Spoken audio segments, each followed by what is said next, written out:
You know what's fascinating? Every time the world gets louder, the smartest money in the world gets quieter. While the headlines scream about AI stocks, crypto rallies, elections, wars, recessions, inflation, and billion-dollar tech companies, something else has been happening underneath the surface. Central banks are buying gold at levels we haven't seen in decades. Not retail investors, not YouTubers, not influencers, governments.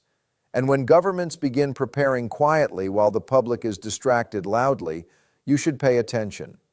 Because history teaches us something most people forget. Big financial changes never look dangerous in the beginning. They look normal. They feel manageable. And then suddenly, everyone realizes the game changed years ago. That's what makes this moment important.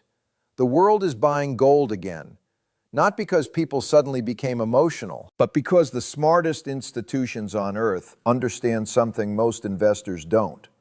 We are entering another transition period, and transitions are when wealth changes hands. Now, before we go deeper, if you enjoy videos that break down economics, wealth cycles, investing psychology, and how the world really works beneath the surface, take a second to like the video and subscribe to the channel, because understanding these patterns today could completely change how you see the next 10 years.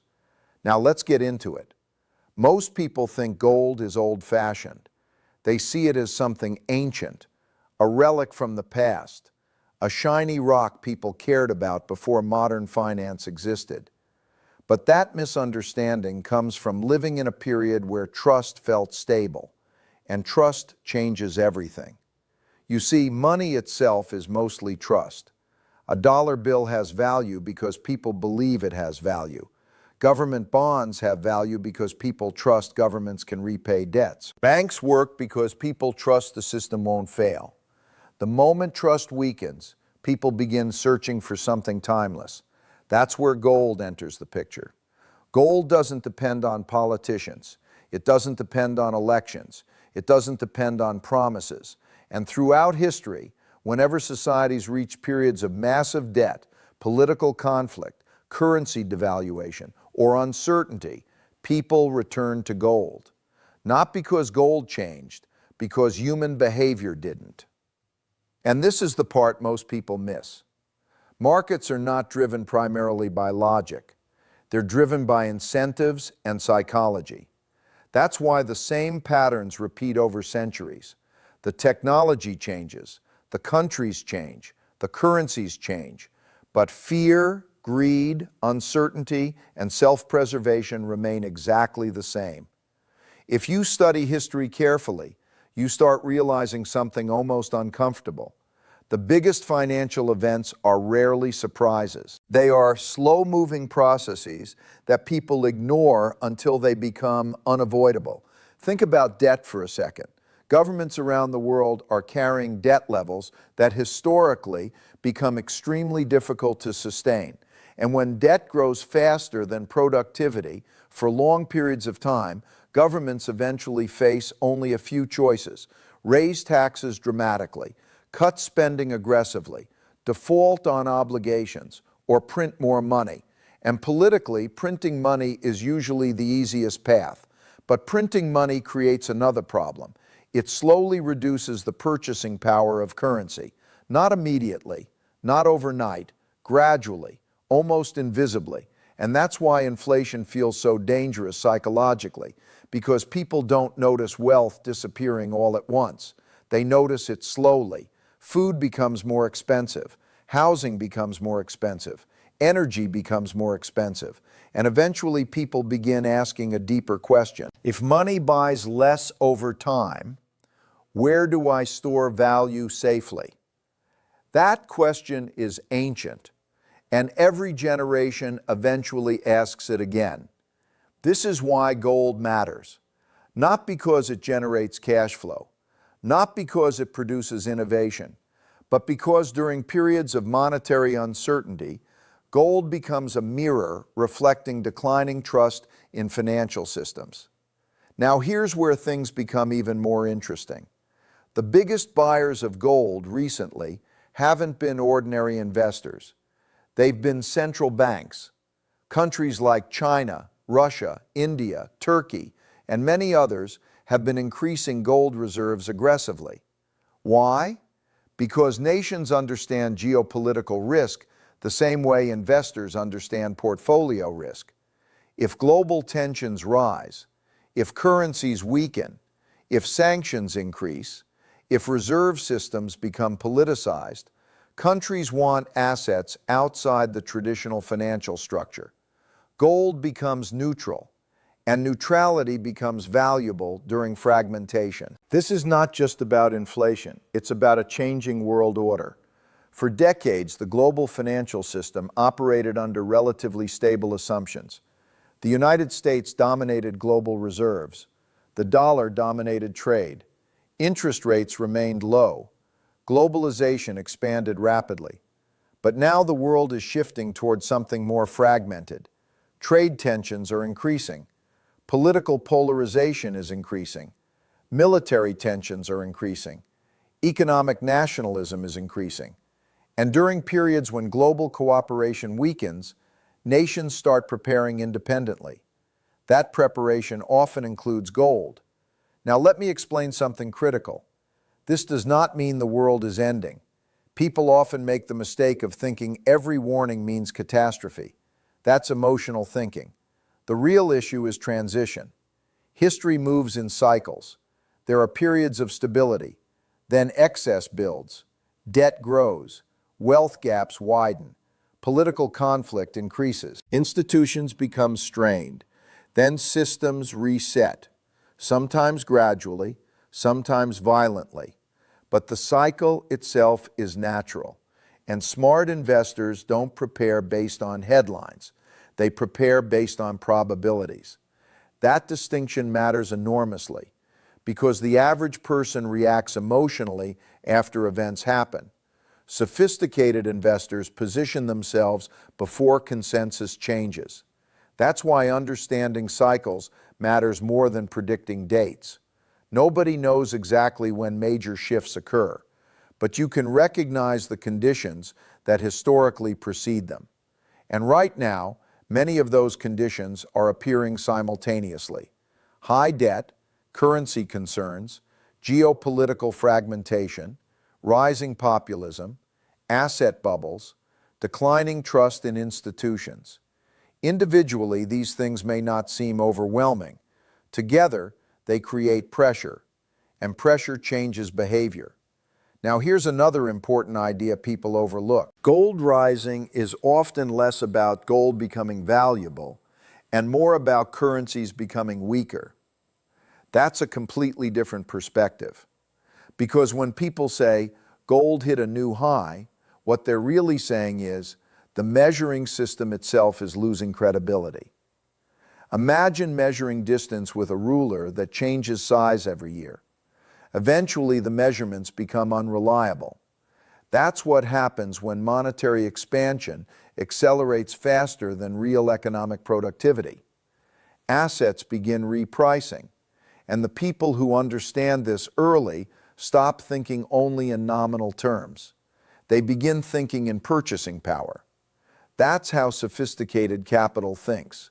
Not how many dollars do I have, but what will those dollars actually buy 10 years from now? That question changes investment behavior completely. Now let's talk about psychology for a moment, because this is where markets become truly fascinating. Human beings are wired for short-term comfort. We naturally assume the future will resemble the recent past. If markets rise for years, people assume they'll continue rising forever. If inflation remains low for years, people assume stability is permanent.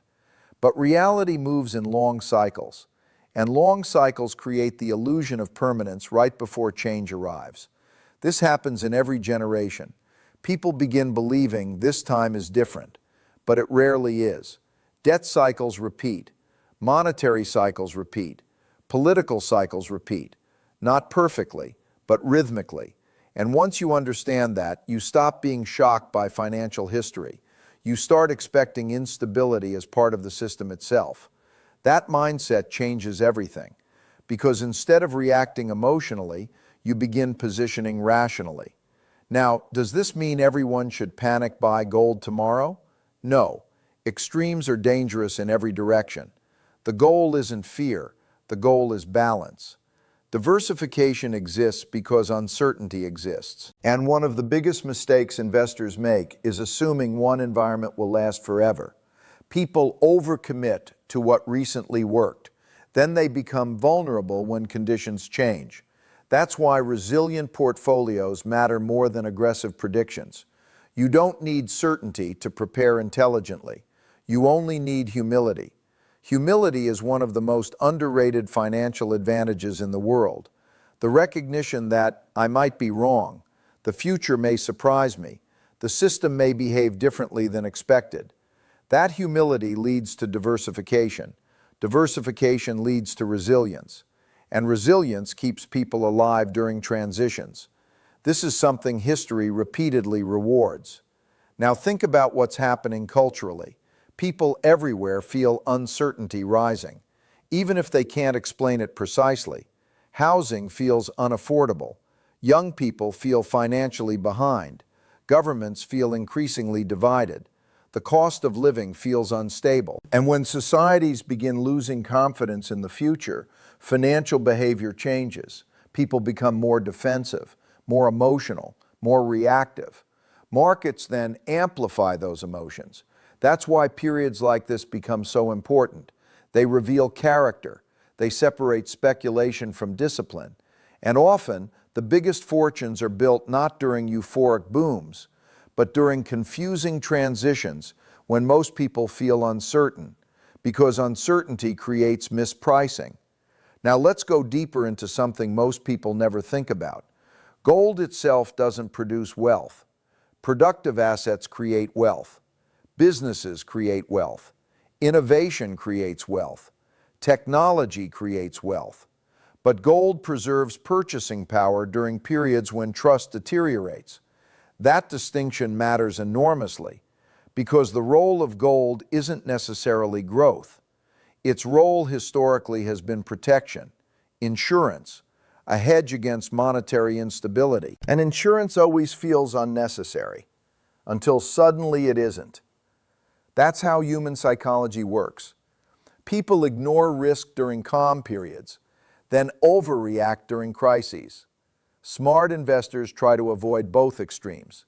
They think probabilistically, and probabilities right now suggest the world is entering a more volatile era. Not necessarily collapse, volatility, more uncertainty, more political friction, more economic divergence, more market swings. And in environments like that, assets tied purely to optimism can struggle. Assets tied to stability often regain attention. That's part of why gold is returning to the conversation globally. But there's another layer most people still don't see. This isn't only about economics, it's about power. Reserve currencies give countries enormous geopolitical influence. And when nations begin diversifying away from dependence on one reserve system, it signals something deeper, a gradual rebalancing of global power structures. Again, these things happen slowly, then suddenly. Most people only notice at the end of the cycle, but by then, positioning has already occurred. That's why watching what governments do matters more than listening to what they say. Actions reveal priorities. And gold accumulation by central banks is an action, a very loud one. Now, if you zoom out far enough, you realize something surprisingly simple. The world always moves through phases. Order creates prosperity. Prosperity creates excess. Excess creates imbalance. Imbalance creates correction. Correction creates new order, and the cycle begins again. Understanding this doesn't make you pessimistic, it makes you realistic, because realism allows preparation without panic. One of the biggest problems in financial media is that everything becomes emotional, either endless optimism or endless fear. But reality is usually more nuanced. The world isn't ending, but the world is changing. And people who recognize change early tend to adapt better than people who deny it entirely. That's true in investing, it's true in business, it's true in life. Adaptability matters more than certainty, always. And maybe that's the biggest lesson in all of this. Gold isn't really the story. The story is trust. Trust in governments, trust in currencies, trust in institutions, trust in the future. When trust is abundant, people chase growth aggressively. When trust weakens, people seek stability. Right now, the world appears to be moving slowly from one mindset toward the other. Not completely, not permanently, but meaningfully. And whenever collective psychology shifts, markets eventually follow. That's why moments like this deserve attention, because major changes begin quietly, long before headlines fully understand them, long before the public reacts, long before consensus forms. The people who succeed through transitions are usually the ones willing to study reality honestly, before reality becomes obvious to everyone else. And maybe that's the real takeaway here. The future rarely arrives all at once. It leaks into the present slowly, through small signals, changing incentives, quiet decisions, subtle shifts in behavior. Gold buying is one of those signals, not because gold itself is magical, but because human beings, institutions, and nations are revealing how they feel about uncertainty beneath the surface. And when you learn to watch behavior instead of narratives, you begin understanding the world very differently. If you enjoyed this deep dive into markets, wealth cycles, investing psychology, and the hidden patterns shaping the global economy, make sure to like the video and subscribe to the channel, because the next decade may reward people who understand systems more than people who chase trends. And in times of major transition, understanding becomes one of the most valuable assets in the world.